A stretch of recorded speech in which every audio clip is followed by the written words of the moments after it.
অন্ধ ব্যক্তি বাদশার মজলিসে আসছে, আসার পর জালাসা কামা কানা ইয়াজলিসু, অন্য দিনের মতো বাদশার মজলিসের তার আসনের জায়গাটার মধ্যে বসে যায়। যেই জায়গায় গিয়ে বসে ওই আসনটা দখল করে বসে যায়। বাদশা যখন তার দিকে দেখে, তাকায় দেখে ওই ব্যক্তি এতদিন অন্ধ মানুষটা, এই অন্ধ মানুষ আজকে সচক্ষে সব কিছু দেখতে পায়। বাদশা কয়, মান রাদ্দা আলাইকা বাসারাক, কি ব্যাপার, তোমার চোখ কে ফিরাইয়া দিল? এই কথা বলার পর বাদশার একান্তই উপদেষ্টা জবাব দেয়, রব্বি, আমার চোখ ফিরাইয়া দিছে আমার রব আল্লাহ। বলেন, চোখ ফিরাইয়া দিছে কে? আল্লাহ। এই কথা বলার পর বাদশা কয়, আলাকা রব্বুন গায়রি, আমি ছাড়াও কি তোমার কোন রব আছে? আমি ছাড়া কি তোমার রব আছে নাকি? আলাকা রব্বুন গায়রি, আমি ছাড়া তোমার রব আছে? মন্ত্রী জবাব দেয়, রব্বি ওয়া রব্বুকাল্লাহ, আমার রব আপনার রব একজন, তিনি আল্লাহ। আপনি মানেন আর না মানেন, আপনার রব আল্লাহ। দুনিয়ার মানুষ আল্লাহকে মানুক আর না মানুক, এটাই চূড়ান্ত ফয়সালা। সবার রব হলেন আল্লাহ। কেউ মানে কেউ মানে না, এটাই সত্যি। একদিন মানতে হবে, একদিন মানবে, কিন্তু ওই দিন মানলে উপায় থাক, কোনো লাভ হবে না। কিয়ামতের মাঠে সবাই মানবে উনি যে আল্লাহ। দুনিয়াতে কেউ মানে কেউ মানে না, কেউ স্বীকার করে কেউ স্বীকার, কিয়ামতের মাঠে সবাই স্বীকার করবে আল্লাহ।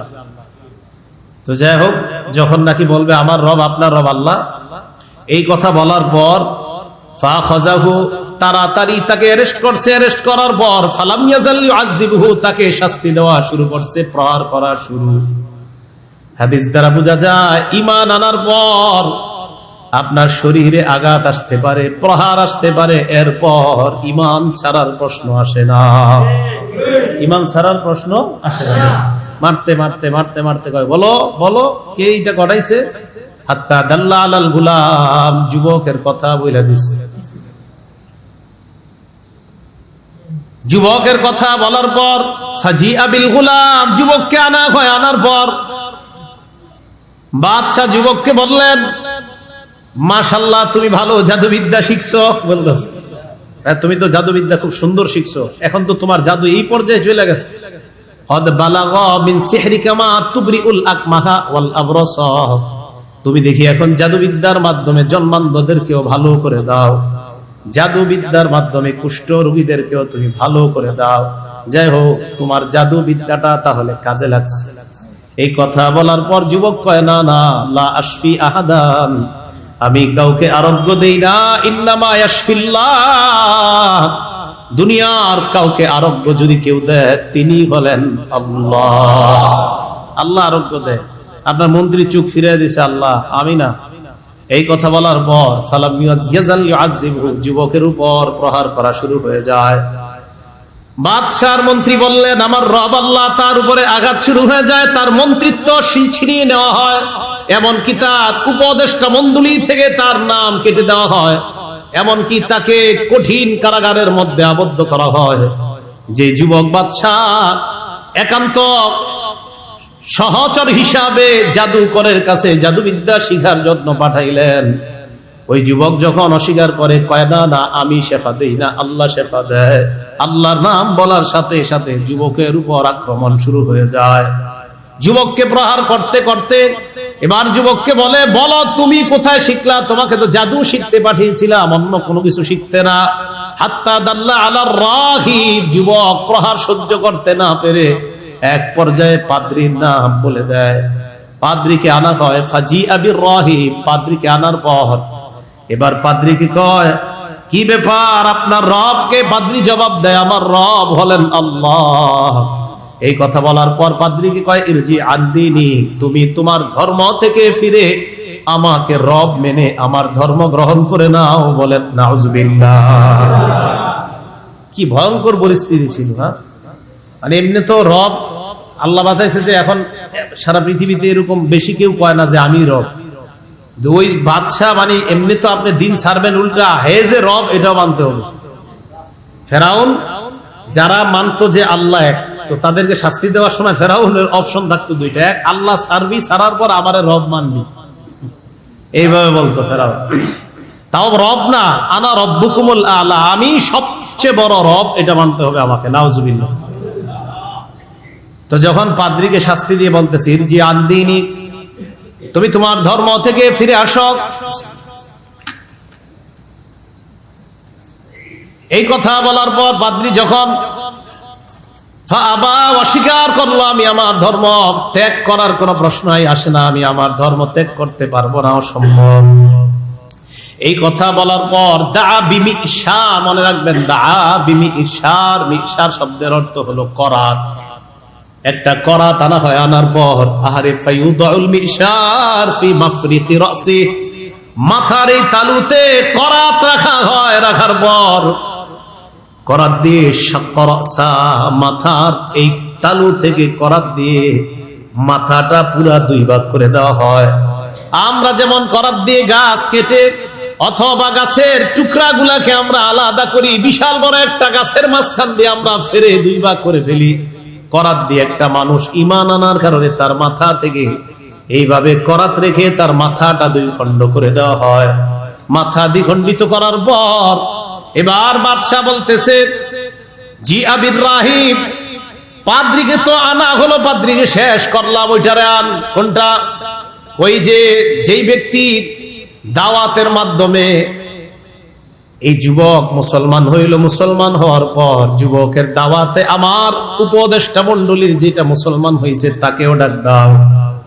এবার তাকে আনছে জালিস, হাদিসের বর্ণনা ফাজিআ জালিসিল মালিক, বাদশাহ উপদেষ্টাকে সামনে আনা হয়। ফায়ুদাউল মিশারু ফি মাফরিকি রাসিহি, তার মাথার ও তালুর মধ্যে করাত রাখা হয়। পাদ্রীর মাথায় যেমন করাত রাখা হয় তার মাথার মধ্যেও করাত রাখা হয়। রাখার পর ফাশাক্কারাসা, মাথাটা দুই খণ্ড করে ফেলা হয়। হাদিসের বর্ণনা ফাওয়াকা শাক্কা, দুইটা খণ্ড আলাদা আলাদা হয়ে দুই পাশে পড়ে আছে। আহারে মুসলমান, একবার চিন্তা করেন, হযরত খাব্বাব আল্লাহ নবীর কাছে একবার আসছে, আসার পর নবীজি কাবা চত্বরের মধ্যে হেলান দেওয়া, আল্লাহ নবীর সাহাবা খাব্বাব এসে বললেন, ইয়া রাসূলুল্লাহ, আমাদের জন্য একটু দোয়া করেন, বেঈমানদের অত্যাচার আর সহ্য করতে পারি না। নবীজি উঠে বসলেন, চেহারা মুবারক লাল হয়ে যায়, আর বললেন, খাব্বাব, তোমাদের পূর্বে ঈমানের কারণে এমন পরীক্ষা গিয়েছে, যে পরীক্ষার ভয়াবহতা ছিল, এত তীব্রতা ছিল, ওই পরীক্ষার মধ্যে ঈমানদারের মাথার মধ্যে করাত রাখার পরেও ওই করাত নামক এই ভয়াবহতা ঈমানদারকে তার ঈমান থেকে হটাইতে পারে না। তুমি কি বলো খাব্বাব? ওই ঈমানদাররা তাদের ঈমান থেকে সরে নাই, আর তুমি আসছো এখন এই কথা বলতে?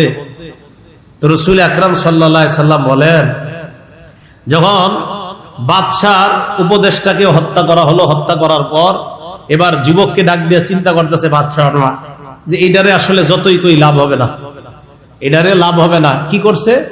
দাফা ইলা নাফারিম মিন আসহাবিহি, একদল সৈন্যবাহিনী ডাক দেয়, ডাক দেওয়ার পর যুবককে সৈন্যবাহিনীর হাতে ছেড়ে দেয়। বাদশা বলল, ইযহাবু বিহি ইলা জাবালিন কাযা ওয়া কাযা, এই যুবককে নিয়ে অমুক পাহাড়ে যাবা, যাওয়ার পর ফাসাদু বিহিল জাবাল, তাকে নিয়ে পাহাড়ের উপর উঠবা। ফাইযা বালাগতুম যুরওয়াতা, পাহাড়ের চূড়ায় যখন তোমরা যাইবা, আবার বলছি, ফাসাদু বিহিল জাবাল, যুবককে নিয়ে পাহাড়ের উপরে উঠবা। ফাইযা বালাগতুম যুরওয়াতা, পাহাড়ের চূড়ায় যখন যাইবা, যাওয়ার পর যুবককে বলবা, ধর্ম ছাড়ো, না হয় পাহাড় থেকে নিচে তোমাকে আমরা ফেলে দিয়ে হত্যা করব। এই হত্যাকাণ্ড, তুমি মরণের জন্য প্রস্তুত হয়ে যাও। এই অপশন দেওয়ার পর যুবক যদি মেনে নেয়, ভালো কথা। ফাইন রাজান দীনিহি, দিন থেকে যদি ফিরে আসে তাহলে ভালো, ওয়া ইল্লা ফাকরহুহু, তার অন্যথায় তোমরা তাকে পাহাড়ের উপর থেকে নিচে ফেলে হত্যা করবা। আওয়াজ দিয়ে বলেন নাউজুবিল্লাহ। ফাযাহাবু বিহি, যুবককে নিয়ে তারা যায়। ফাসাইদু বিহিল জাবাল, তাকে নিয়ে পাহাড়ে উঠছে। ওঠার পর ফাইযা বালাগু যুরওয়াতা, পাহাড়ের চূড়ায় যখন নিয়ে যায়, যুবক আল্লাহকে ডাক দিয়ে বললেন, আল্লাহুম্মা কফিনিহিম বিমা শি'তা, ও মাবুদ, তুমি যেইভাবে ইচ্ছা তাদের বিরুদ্ধে তুমি যথেষ্ট হয়ে যাও। আল্লাহ, আমাকে তুমি তাদের এই ভয়াবহতা থেকে হেফাজত করে নাও। এই কথা বলার পর দেখেন কি হয়, ফারাজিফা বিহিমুল জাবাল, পাহাড় কাঁপতে শুরু করছে। পাহাড় কাঁপতে শুরু করছে, পাহাড় কেঁপে যারা উপরে উঠছে তাদের সবগুলাকে নিচে ফেলে হত্যা করে, আর যুবক নিরাপদে পাহাড়ের নিচে নেমে আসে। ইলাল মালিক, হাঁটতে হাঁটতে বাদশার দরবারে উপস্থিত হয়ে যায়। বাদশা অবাক হয়ে যায়, আসার কথা তো তোমার না, যাদের আসার কথা তারা কোথায়? তুমি কেন আসলা? তারা কেন আসলো না? তুমি তো আসার কথা না, তুমি তো মরার কথা। যারা তোমারে মারবে ওরা কোথায়? হাদিসের বর্ণনা, মা ফালা আসহাবুকা, এই সৈন্যবাহিনী কোথায়? তোমারে যারা নিয়ে গেছে ওরা কোথায়? হাদিসের বর্ণনাটা হলো মা ফালা আসহাবুকা, তোমারে যারা নিয়ে গেছে ওরা কোথায়, ওরা কি করছে? যুবক কয় কাফানিহিমুল্লাহ, আল্লাহ তাদের বিরুদ্ধে যথেষ্ট হয়ে তাদের চক্রান্ত থেকে আল্লাহ আমাকে হেফাজত করেছেন। তো এবার হেফাজত করার পর বাদশা কি করছে? ফাদাফা ইলা নাফারিন মিন আসহাবিহি, আরেক দলকে ডাক দিয়েছে সেনাবাহিনী। ডাক দেওয়ার পর কয় ইযহাবু বিহি ইলাল বাহ, সমুদ্রে নিয়ে যাও। যাওয়ার পর ফাহমিলুহু ফি কুরকুরিন, একটা নৌকার মধ্যে উঠাইবা, উঠানোর পর তাওয়াসসাতু বিহিল বাহরা, সমুদ্রের মাঝখানে যাইবা। যাওয়ার পর ফাইন রাজা আন দীনিহি, যদি ধর্ম থেকে ফিরে আসে ভালো কথা, অন্যথায় ফাকদিফুহু, ওই যুবককে ওই ট্রলার লঞ্চ অথবা যা দিয়ে নদীর মাঝখানে নিয়ে যাইবা, সেখান থেকে নদীর মধ্যে ফেলে দিয়ে পানিতে ডুবিয়ে হত্যা করবা। নাউজুবিল্লাহ। তাহলে আগের দুইজনকে করাত দিয়ে হত্যা করা হয়েছে, তাকে পাহাড় থেকে ফেলে হত্যা করার চেষ্টা করলো, পারলো না, এবার নিয়ে গেল নদীর মাঝখানে। নদীর মাঝখানে যাওয়ার পর যুবক আবার আল্লাহকে ডাক দিয়ে বললেন, আল্লাহুম্মা কফিনিহিম বিমা শি'তা, আল্লাহ আপনি যেইভাবে ইচ্ছা তাদের বিরুদ্ধে যথেষ্ট হয়ে তাদের চক্রান্ত থেকে আমাকে হেফাজত করে নেন। দেখেন কি হয়, ফান কাফাআত বিহিমুস সাফিনা, জাহাজ তাদেরকে নিয়ে উল্টে ওই মানুষগুলাকে পানির নিচে ডুবিয়ে দেয়, যুবককে নিরাপদে সমুদ্রের কিনারায় পৌঁছায় দেয়। আমি অবাক হয়ে যাই, দেখেন আল্লাহ কি ক্ষমতা, এক আপনার ক্ষমতাটা কি পরিমাণ দেখেন। আল্লাহ তাআলা একই পাহাড়ের উপরে সবাই, একজনকে আল্লাহ বাঁচাইছে, সবগুলার বাইরে হয়েছে। মানে এটা থেকে তো আমাদের কি বিশ্বাস, কি পরিমাণ হওয়া উচিত আল্লাহর, মানে আল্লাহ একই জায়গা থেকে একজনকে নিরাপদে আল্লাহ পৌঁছাই দিতেছে, আরেকজনকে আল্লাহ শেষ করে দিতেছে, তিনি তো আল্লাহ। তো যুবক ফাজা ইয়ামশি ইলাল মালিক, হাঁটতে হাঁটতে আবার আইছে বাদশার কাছে। বাদশা কয় মা ফালা সাবুকা, ঘটনা কি? তুমি একা, এরা কোথায়? তুমি তো আসার কথা না। আবার যুবক কয় কাফানিহিমুল্লাহ, এবার আল্লাহ আমাকে তাদের চক্রান্ত থেকে হেফাজত করেছেন। আপনি যেগুলার পাঠাইছেন এগুলার আল্লাহ মেরে ফেলছে, আমারে বাঁচাইছে। বাদশাকে যুবক কয় লাস্তা বিকাতিলি, ইন্নাকা লাস্তা বিকাতিলি হাত্তা তাফআলা মা আমুরুকা বিহি, আপনি আমাকে হত্যা করতে পারবেন না যতক্ষণ না আপনি আমার কথা মতো না চলেন। কি করে দেবেন? আমার কথা মতো না চললে আমাকে হত্যা করতে পারবেন না। আমি আপনাকে যা বলি এই নির্দেশনা আপনি অবলম্বন করেন, এই নির্দেশনা যদি অবলম্বন করতে পারেন তাহলে আপনি আমাকে হত্যা করতে পারবেন, অন্যথায় আমাকে হত্যা করতে কোনোদিনও আপনি পারবেন না। বাদশা কয় সেটা আবার কি? যুবক কয় এক কাজ করবেন, তাজমাউন নাসা ফি সাঈদিন ওয়াহিদিন, মানুষকে একটা মাঠের মধ্যে আপনি একত্রিত করবেন, করার পর তাসলুবুনি আলা জিজঈন, একটা কাষ্ঠের শুলির মধ্যে আমাকে দাঁড় করাবেন, করানোর পর সুম্মা খুজ সাহমাম মিন কিনানাতি, আমার এই তীর দানি থেকে একটা তীর নিবেন, নেওয়ার পর সুম্মা কুল বিসমিল্লাহি রাব্বিল গুলাম, এরপর তীর নিয়ে বলবেন গোলামের রবের নামে। এই কথা বলার পর ইরমি, তীরটা আমার দিকে মারবেন। এই পদ্ধতি অবলম্বন করলে আমাকে হত্যা করতে পারবেন, অন্যথায় হত্যা করতে পারবেন না। ফাজামান নাস ফি সাঈদিন ওয়াহিদিন, বাদশা মানুষকে এক জায়গায় দাঁড় করাইছে, করানোর পর যুবককে সলাবাহু আলা জিজঈন, কাষ্ঠের শুলির মধ্যে দাঁড় করায়। ইতিহাস কত সুন্দরভাবে বর্ণনা করে আর আমাদেরকে শিক্ষা দিয়ে দেয়। একজন যুবক দেখেন কিভাবে হাজারো মুসলমানদেরকে ইসলামের দাওয়াত দেয়, কাষ্ঠের মধ্যে এইভাবে দাঁড়ায় আছে। এবার যুবক কয় যা যা বলছি তা করেন। যুবকের তীর দানি থেকে একটা তীর নেয়, নেওয়ার পর যে ব্যক্তি তীর মারবে ওই ব্যক্তি বলল বিসমিল্লাহি রাব্বি হাদাল গুলাম। যুবকের রবের নামে এই তীর নিক্ষেপ করলাম। তীর নিক্ষেপ করার পর কানের নিচের এই অংশে গিয়ে তীর লাগে। লাগার পর হাদিসের বর্ণনা, যেই জায়গায় তীরটা লাগে ওই জায়গায় যুবক হাত রাখে। রাখার পর মাতা যুবক মারা যায়। হাজার হাজার মানুষ তাকা দেখে যুবকের রবের নামে তীর মারণে যুবক মারা গিয়েছে। সব মানুষ এক বাক্যে আমান্না বিরব্বিল গুলাম, সব মানুষগুলা বলে উঠলো এই যুবকের রবের উপর আমরা কালিমা পড়ে মুসলমান হয়ে গেলাম। আমরা বিশ্বাস করে নিলাম, আমান্না বিশ্বাস করে নিলাম বিরব্বি হাদাল গুলাম, এই যুবকের রবকে বিশ্বাস করলাম। হাদিসের ভাষা আমানান নাস বিরব্বিল গুলাম। আবার নবী বলেন আমানান নাস বিরব্বিল গুলাম, সব মানুষগুলা ওই যুবকের রবের উপর বিশ্বাস করে দেয়। মানুষগুলা ইমানদার হওয়ার পর বাদশার হুমলা চুমলার আগে বাদশাকে বলে আর আইতা মা তাহজারু, বাদশা যে আশঙ্কা করেছিলেন সেটাই তো হলো। যুবককে মেরে কি লাভ হলো? যেই কারণে যুবককে মারলেন, যেই ভয়ে যুবককে মারলেন, যুবক তো নিজের জীবন দিয়ে ইসলামের পতাকা দুনিয়ার মধ্যে উড়ায় গেল। ইমানের পতাকা, কালিমার পতাকা দুনিয়ার মধ্যে উড়ায় যায়। বাদশা কয় আমার বিল উখদুদ, একটা গর্ত বানাও। হাদিসের বর্ণনা আমার বিল উখদুদি ফি আফওয়াহিস সিকাক, প্রত্যেকটা রাস্তার মাথায় মাথায় একটা গর্ত বানাও। রাস্তার মাথায় মাথায় একটা গর্ত। উখদুদ বলছে, খদ্দুদ মানে হলো একটা গর্ত, উখদুদ মানে অনেকগুলা গর্ত। অনেকগুলা গর্ত, প্রত্যেকটা রাস্তার মাথায় মাথায় একটা গর্ত বানাও।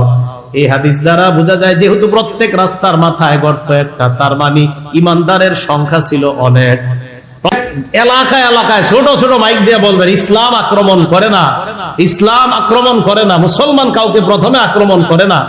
আল্লাহ রসুল শুধু 10টা বছর, রসুল আকরাম সাল্লাল্লাহু আলাইহি ওয়াসাল্লাম 13টা বছর শুধু নির্যাতন সহ্য করলেন। সাহাবারা সহ্য করলেন, শুধু সহ্য করলেন, শুধু সহ্য করলেন। এই 13 বছরের জীবনী মানুষকে শোনান।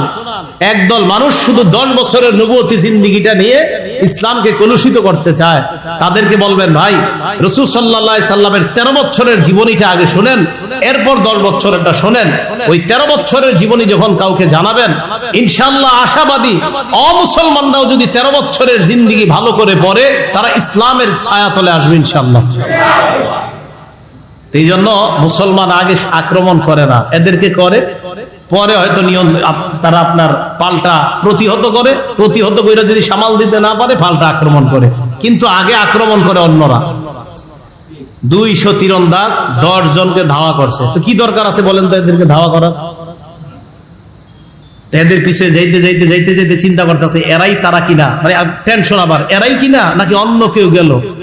হাত্তা ওয়াজাদু মাকালাহুম তামারান তাজাওয়াদুহু মিনাল মাদিনা, যাইতে যাইতে এক জায়গায় গিয়ে দেখে খেজুর। ওই জামানার বেঈমানদের মাথা ছিল খুব সাপ, তাদের মেধা ছিল খুব বেশি, কারণ তারা মোবাইল চালাইতো না। কি চালাইতো না? হ্যাঁ, কি চালাইতো না? পানাকা চুরে, মানে গুনাহ করতো না, তো খালি পূজা করতো দেব দেবীর। মোবাইলের গুনাহ ছিল না। তো যুবকদের একদম ছোট বড় সবগুলার মেধা নষ্ট হয় মোবাইলের কারণে। এই কারণে মোবাইল সত্যি কথা, মোবাইলের গুনার কারণে ছেলে মেয়ে সবগুলার মেধা নষ্ট হয়ে যায়। ওই জামানার কাফেররা ওটের পায়খানার মধ্যে খেজুরের বিচি দেখলে বলে দিতে পারতো এটা কি মদিনার খেজুর না মক্কার খেজুর নাকি ইয়ামান দেশের খেজুর। বদরের যুদ্ধের প্রেক্ষাপটটা বইরেন, বদরের যুদ্ধের প্রেক্ষাপট সিরাতে ইবনে হিশামের মধ্যে আসছে। ওই জায়গায় দেখবেন আবু সুফিয়ান রাদিয়াল্লাহু তাআলা আনহুর কেন্দ্র করেই তো বদরের প্রেক্ষাপট তৈরি হলো, সে আলোচনা যাব না।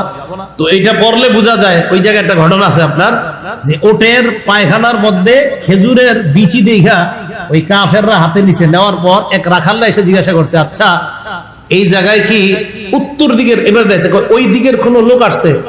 তো রাখাল এমন করে, রাখালরে আবার 2 জন সাহাবা বলছে, এই রাখাল তোমারে যদি কেউ কিছু জিজ্ঞাসা করে তুমি কিছু বলবা না। তো রাখালরে জিজ্ঞাসা করার পর রাখাল কিছু কয় না, রাখাল কিছু কইব না, বুঝছি। এবার কাঠি দিয়ে আপনার ওই পায়খানা নাড়াইতেছে, নাড়ানোর পর ওখানে আপনার খেজুরের বিচি দেখতেছে। খেজুর, এই কাফেররা আপনার এই খেজুরের বিচি, খেজুরের ইত্যাদি তারা দেখা অনুমান করতে পারে এটা কি মদিনার খেজুর না অন্য জায়গার। তো খেজুর দেখা, হ্যাঁ মদিনার 2 সিআইডি নিয়ে আসছে, বুঝা গেছে। হ্যাঁ, সুফিউর রহমান মুবারকপুরি রহমতুল্লাহ আলাইহি উনিও আনছে, রাহিকুল মাখতুমের মধ্যে আনছে, সিরাত ইবনে হিশামের মধ্যে আনছে, আল্লামা ইবনে হিশাম। তো যাই হোক, কাফেররা যাইতে যাইতে হঠাৎ এক জায়গায় দেখে খেজুর, খেজুর দেখার পর ভালো করে খেজুরটা তাকায় দেখে, হ্যাঁ এটা মদিনার খেজুর, তার মানে আমরা ঠিক জায়গায় আসছি। 10 জনকে আমরা ধাওয়া করছি, যেই 10 জন, এই 10 জনকে, তার মানে আমরা সঠিক জায়গায় আসছি। ভালো করে মনে রাখবেন, এই 10 জন সাহাবার আমির যাকে নবী বানিয়ে দিলেন, আম্মার আলাইহিম আসিম ইবনে সাবিত রাদিয়াল্লাহু তাআলা আন, এই 10 জনের সেনাপতি যাকে নবী বানাইলেন তার নাম আসিম। বলেন কি নাম? আসিম রাদিয়াল্লাহু তাআলা আন বুঝতে পারলেন বেঈমানরা আমাদেরকে ধাওয়া করতেছে, কি করা যায়। ফালাজাউ ইলা ফাদফাদিন, উঁচু একটা ভূমিতে তারা উঠছে। ওয়াকাদ আহাতা বিহিমুল কওম, উঁচু জায়গায় ওঠার পর নিচে 200 তীরন্দাজ ওই উঁচু জায়গাটাকে ঘেরাও করে নেয়। সাহাবারা উপর দিকে তাকায়, উপর থেকে নিচের দিকে তাকায় দেখে তীরন্দাজ বাহিনী তাদের দিকে তীর এইভাবে তাক করে আসে। বেঈমানরা নিচ থেকে কয়, আনজিলুনা, তাড়াতাড়ি তোমরা নামো, ওয়াতুনা বিআইদিকুম, আমাদের হাতে তাড়াতাড়ি সারেন্ডার করো। লা নাকতুলু মিনকুম আহাদা, আমরা ওয়াদা করলাম তোমাদেরকে হত্যা করব না। ওয়ালাকুমুল আহদু ওয়াল মিসাক, ওয়াদা করলাম, অঙ্গীকার করলাম হত্যা করব না, তোমরা নামো। এই কথা বলার পর সাহাবাদের আমির সাহেব আসিম ইবনে সাবিত রাদিয়াল্লাহু তাআলা আনহু বললেন, লা আনজিলুল ইয়াওমা ফি জিম্মাতি কাফির, আমি কোন কাফেরের কথায় নিচে নামবো না, আমি কাফেরদের কথা বিশ্বাস করি না। আমি বিশ্বাস করি না তোমার কথা, আমি কোন কাফেরের জিম্মায় নিচে নামবো না। এই কথা বলার পর হযরতে আসিম আল্লাহর নবীকে বললেন, আল্লাহুম্মা আখবির আন্না নাবিয়াক, মাবুদ আমাদের এই অবস্থাটা তোমার নবীকে তুমি জানা দাও, আমরা বিপদে আছি, বেঈমানরা আমাদেরকে ঘেরাও করে রাখছে, আমাদেরকে যাদের সাথে পাঠাইছে তারা গাদ্দারি করে বেঈমানদের হাতে আমাদেরকে দিয়ে দিছে। এই কথা বলার পর হযরতে আসিমকে নিচ থেকে তারা তীর মারা শুরু করছে। ফাকাতালুহু ফি সাবআ, আসিম রাদিয়াল্লাহু তাআলা আনহু সহ 7 জন মুসলমানকে তারা শহীদ করে দেয়। কয়জন আছে? কয়জন? 3 জন। হাবাতা সালাসাতু রাহতিন বিল আহদি ওয়াল মিসাক, ওই বাকি 3 জন নিচে নামছে, এই অঙ্গীকারে নিচে নামছে যে তাদেরকে কিছু করবে না, হত্যা করবে না, কিছু করবে না। বাকি 3 জন নামছে। খুব ভালো করে এই 3 জনের ইয়াটা শোনেন। 3 জনের মধ্যে একজনের নাম খুবাইব রাদিয়াল্লাহু তাআলা আন, আরেকজনের নাম ইবনু দাসিনা, ওয়া রাজুলুন আখার, আরেকজনের নাম বুখারী শরীফের বর্ণনায় নাই। 3 জনের 2 জনের নাম আছে, আরেকজনের নাম নাই। নিচে নামার পর আতলাকু আওতারা কিসসিহিম, 3 মুসলমান নিচে নামার পর তাদের ধনুকের তীরের রশিগুলা তারা খুলছে, খোলার পর আউসাকুহুম, তাদের রশিগুলা দিয়ে তাদেরকে বাঁধছে। ওয়াদা করছে কিচ্ছু করবো না। নিচে নামার পর রশিগুলা খুলছে, খোলার পর তাদেরকে বাঁধছে। বাঁধার পর ওই যে 3 নাম্বার যার নাম নাই হাদিসে, 2-3 জনের মধ্যে যার নাম নাই হাদিসে, উনি বললেন, হাদা আউয়ালুল গদরি, এই তো তোমাদের প্রথম গাদ্দারি শুরু। তোমরা না বললা কিছু করবে না, এই তো গাদ্দারি শুরু করলা। এই কথা বলার পর তিনি বললেন, না আসহাবুকুম, আমি তোমাদের সাথে যাব না। ইন্নালি ফিহা উলাই উসওয়াতান, আমার ভাই যারা শহীদ হয়েছে আমি তাদের সাথে হতে চাই। বেঈমানরা তাকেও শহীদ করে দেয়। আছে আর কয়জন? এই 2 জনকে বাউহুমা ফি মক্কা, মক্কার কাছে বিক্রি করে দেয়। মক্কার জনগণ এই 2 জনকে ক্রয় করে নেয়। 2 জনের মধ্যে বাকি আরেকজন ইবনু দাসিনা, তাকেও শহীদ করে দেওয়া হয়। বাকি আছে কয়জন? এই একজনের ঘটনাটা মন দিয়ে শোনেন। খুবাইব রাদিয়াল্লাহু তাআলা আন ইবতা খুবাইবান বনুল হারিস, হযরত খুবাইবকে যারা কিনছে তারা হলো হারেসের সন্তান। এই শব্দটা মনে রাখেন, হযরত খুবাইবকে যারা কিনছে তারা হলো হারেসের সন্তান। বলেন কার সন্তান? হারেস। এর প্রশ্ন হলো, হারেস নামক ব্যক্তির সন্তানরা খুবাইবকে কেন কিনছে? ওয়া কানা খুবাইবুন কদ কাতালাল হারিস ইয়াওমা বাদরিন, খুবাইব এই হারেসকে বদরের যুদ্ধের দিন হত্যা করছিল। তো বাবা হত্যার প্রতিশোধ নেওয়ার জন্য ছেলেরা খুবাইবকে কাফেরদের থেকে কিনে নিছে। আবার বলছি, হযরত খুবাইব হারেস নামক ব্যক্তিকে বদরের যুদ্ধে হত্যা করছে। হযরত খুবাইব হারেসকে বদরের যুদ্ধে হত্যা করছে, আর হারেসের ছেলেরা ওই বাবা হত্যার প্রতিশোধ নেওয়ার জন্য খুবাইবকে ওই 200 জনের কাছ থেকে কিনে নিয়েছে যে খুবাইবকে মেরে তারা বাবা হত্যার প্রতিশোধ নিবে। এতটুকু বুঝে আসছে সবার? হযরত খুবাইব বাসায় গেছে, বাড়িতে নিয়ে গেছে হারেসের। ফালাবিসা খুবাইবু ইনদাহুম আসীরা, হযরত খুবাইব তাদের কাছে বন্দী অবস্থায় কাটাইতেছে।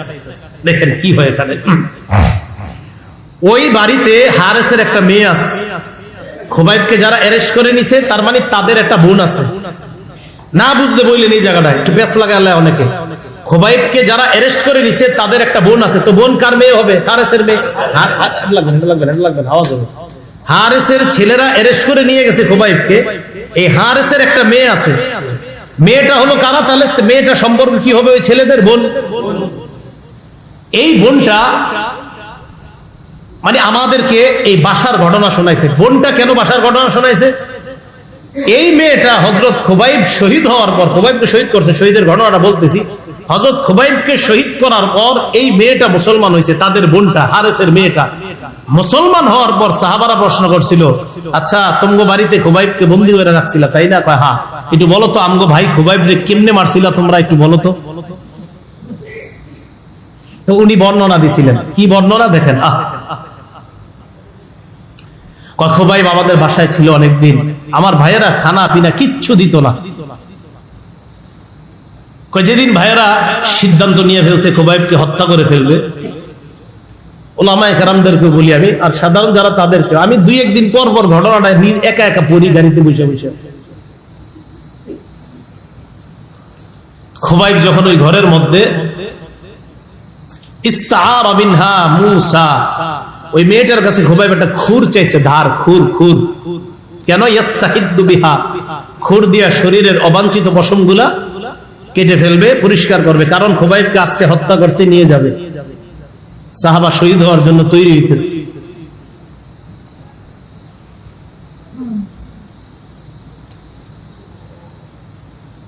ওই মেয়েটা বলে আমি তাকে খুর দেওয়ার পর আখাযা ইবনান লি, আমি হঠাৎ তাকায় দেখি আমার ছেলেটা খুবাইবের কোলে। ও আনা গাফিলা হিনা আতা, আমার অসতর্কতা বশত আমার ছেলেটা খুবাইবের কাছে গেছে। ওয়াল মূসা বিয়াদিহি, খুর খুবাইবের হাতে। আমি ভয় পেয়ে গেছি। ফাজিআতু ফাজাআত, আমি ভয় পেয়ে গেলাম। ইন্না লিল্লাহ, তার হাতে খুর, আবার আমার ছেলে তার কোলের মধ্যে বসা। খুবাইব আমার চেহারার দিকে তাকায়া আরাফাহা ফি ওয়াজহি, বুঝতে পারছে আমি ভয় পেয়ে গেছি। খুবাইব কয় তাখশাইনা আন আকতুলা, তুমি কি ভয় পাচ্ছ আমি তোমার সন্তানকে হত্যা করব? লাম আকুন আফআল যালিক, আমরা মুসলমান কখনো কারো দুর্বলতায় আঘাত করি না আমরা, তুমি ভয় পাওয়ার কিছু নাই। খুবাইবকে বাইর করে নিয়ে গেছে। নিয়ে যাওয়ার পর আশেপাশের লোকজন যাদের সব জড়ো করে নিয়ে যাইতেছে, সব বেঈমানরা যাইতেছে তামাশা দেখবে যে একটা মুসলমানকে হত্যা করা হবে, এটা সবাই দেখবে। আমি মাঝে মাঝে চিন্তা করি ওনারে যখন হাঁটায় নিয়ে গেছে কেমন লাগছে ওনার। নবীর একজন সাহাবা, সবার সামনে একটা মুসলমান আর পিছনে সব বেঈমান। এক জায়গায় নিচে নেওয়ার পর সেখানে শুল বানাইছে, শুলিবিদ্ধ করে তাকে হত্যা করবে। হযরত খুবাইবকে ওখানে নিয়ে যাওয়ার পর একজন বেঈমান কয় পুরো চাওয়া আছে শেষমেশ। খুবাইব রাদিয়াল্লাহু তাআলা জবাব দিলেন সাল্লি রাকাতাইন, 2 রাকাত নামাজ পড়। নামাজে দাঁড়াইছে, দাঁড়ানোর পর নামাজের সালাম ফিরায়া খুবাইব তাদেরকে বলেন লাউলা আন তাসুল্লু আন্না মা বিওয়াজহি, আমার আশঙ্কা হয়েছে তোমরা আমাকে মনে করবা যে আমি মনে হয় ভয়ে নামাজ দেরি করতেছি। তো ইন্তেকালের আগেও আমি একজন মুসলমান হিসাবে তোমাদেরকে হাসি হাসতে দিব না যে তোমরা আমার এটা মনে করবা মুসলমান মরণকে ভয় পায় না। আমি নামাজে মজা পাইতেছিলাম, শুধু তোমরা আমারে ভুল ধারণা করবা, তাই তাড়াতাড়ি সালাম ফিরাইছি। আমি মরণকে ভয় করি না, এই ভুল ধারণা কখনো করবা না। যদি এই ধারণা তোমাদের না হতো তো নামাজ আরো দীর্ঘায়িত করতাম। উপরে উঠাইছি, উঠানোর পর এই জায়গা থেকে আবার তারিখের কিতাবে লেখছে হযরত খুবাইবকে যখন শুলিবিদ্ধ করবে, এই হাত পা গুলা আপনার কাঠের সাথে প্রথমে বসাইছে পেরেকছে। আরেকটা ঐতিহাসিক গণ লেখছে ছোট ছোট সুই কাটা দিয়া শরীরের মধ্যে আইসা এইভাবে পুরা শরীরটা এইভাবে ছিদ্র করছে।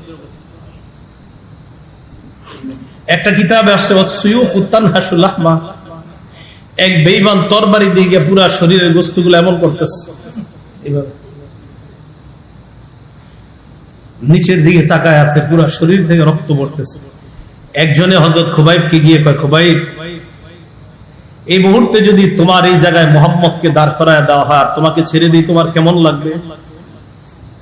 মাথাটা উপরের দিকে উঠায় কয়, ইসব রাসূলুল্লাহ সাল্লাল্লাহু আলাইহি সাল্লাম বিশাউকা ওয়া ফি আহলি ওয়া মালি, আমি আনন্দ উল্লাস করে ঘরে বসে থাকবো আর আমার নবীর শরীরে একটা কাঁটাবিদ্ধ হবে, এমন জীবন কখনো চাই না।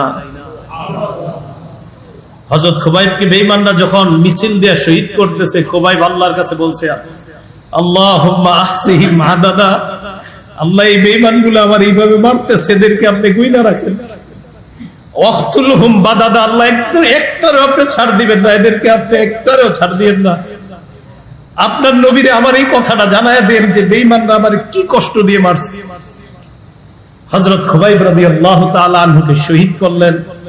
প্রিয় মুসলমান, বুঝাইতে চাইলাম, রাসূল হাদিসের মধ্যে বলছে এমন একটা জামানা আসবে যে জামানায় হাতের মধ্যে আগুন রাখার চেয়ে ঈমান রাখা বড় কষ্টকর হবে।